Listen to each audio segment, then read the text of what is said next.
എടി നന്ദി വേണോടി നന്ദി. ഈ കിഴക്കേതിൽ സുന്ദരേശൻ വന്നില്ലായിരുന്നെങ്കിൽ നീ ഇപ്പോഴും കൂമ്പടഞ്ഞ തെങ്ങ് പോലെ മൂത്ത് നരച്ച് നിന്ന് പോയനെ.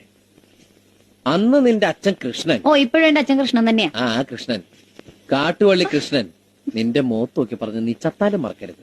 എന്നോട് ആരും ഒന്നും പറഞ്ഞിട്ടില്ല. പറഞ്ഞു. മോളെ രാധാമണി, സുന്ദരേശനെ പോലെ സുന്ദരനും സുശീലനുമായ ഒരു ചെറുപ്പക്കാരനെ നിനക്ക് നീ കിട്ടില്ല. അയ്യാടാ സുന്ദരൻ കണ്ടേച്ചാലും മതി. ആ അതെടി ബോറടിക്കും. കല്യാണം കഴിച്ച മാസങ്ങൾ കഴിയുമ്പോഴേക്കും ഭാര്യമാർക്കെല്ലാം ഭർത്താക്കന്മാരെ ബോറടിച്ചു തുടങ്ങും.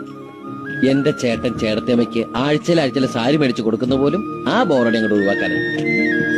പിന്നെ ഒരു ആശ്വാസം, നമുക്ക് ആ ബോറടി തുടങ്ങിയിട്ടില്ലല്ലോ. ഇക്കണക്കിന് പോയാൽ എനിക്ക് പെട്ടെന്ന് ബോറടിക്കും.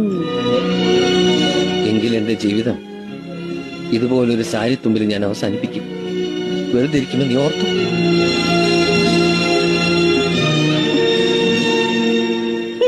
വെറുതെ പേടിച്ച ഞാൻ അങ്ങനെ ഒറ്റയ്ക്ക് പോവോ?